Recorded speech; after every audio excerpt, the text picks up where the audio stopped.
नमस्कार बंधुओं, जयराम जी की अपनों से अपनी बात में स्वागत है। मैं हूँ डॉक्टर संजीव पाटीदार।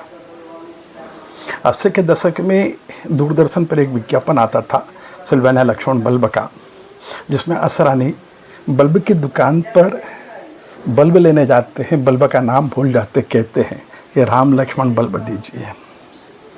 दुकान वाला कहता अच्छा सिल्वाना लक्ष्मण बल्ब चाहिए, कितनी चाहिए? तो बोले सारे घर के बदल डालूंगा, पूरे घर के बदल डालूंगा।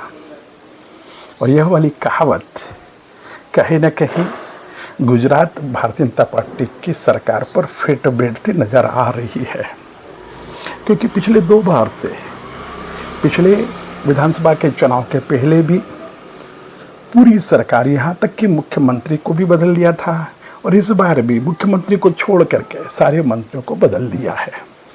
राम लक्ष्मण सिल्वाना बल्ब की तरह सारे घर के बदल डालूंगा, उस कहावत को चरितार्थ किया है। यह भाजपा की रणनीति हो सकती है, आम भाषा में कहें तो टोटका हो सकता है।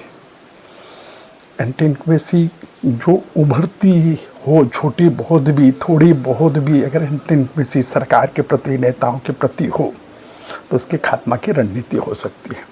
पर यह रणनीति गुजरात में काम कर रही है और सक्सेसफुल तरीके से काम करती है। पिछली बार में 117, 115, बाद 12 के चुनाव में, 17 के चुनाव में मतलब 99 सीटें आई हो, जिसने पिछली बार 22 के चुनाव में 156 सीटें जीतना, 182 में से, यह कमाल इस रणनीति का था। यह राजनीति में जो अभिनव प्रयोग किया कि पूरी सत्ता के सारे घर के बदल डाले, इस राजनीति के अभिनव प्रयोग ने 182 में से 156 सीटें दिलवाना गुजरात में, इसे एक क्रांतिकारी कदम, एक क्रांतिकारी सोच, एक क्रांतिकारी रणनीति कही जा सकती है। एक दूसरा ये भी है गुजरात की राजनीति में कि भारतीय जनता पार्टी के किसी भी मुख्यमंत्री ने अपना कार्यकाल पूरा नहीं किया है। मोदी जी ने 2 कार्यकाल पूरे किए हैं, पर तीसरे कार्यकाल में उन्हें भी इस्तीफा दिया है, क्योंकि उन्हें प्रधानमंत्री का चुनाव लड़ना था। और गुजरात की राजनीति पर विचार करें तो 95 में केशुभाई पटेल मुख्यमंत्री बने।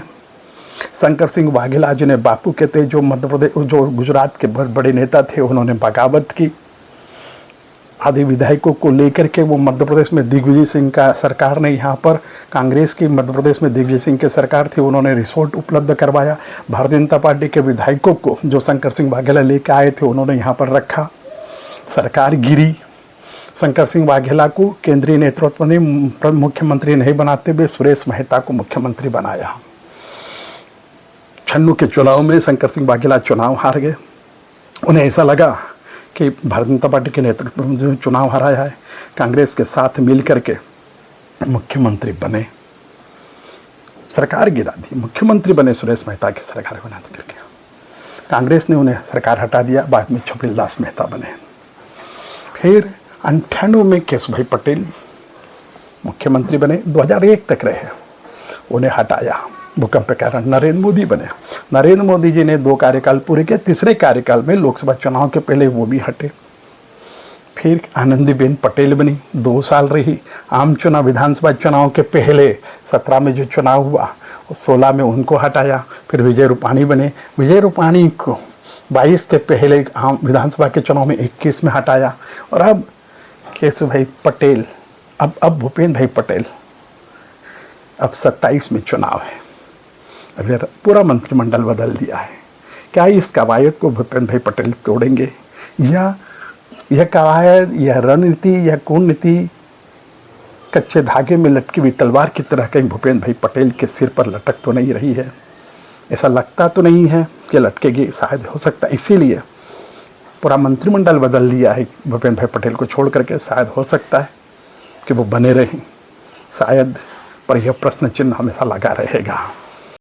गुजरात की राजनीति में नितिन भाई पटेल के बाद दूसरी बार उप मुख्यमंत्री हर्ष संघवी को बनाया है।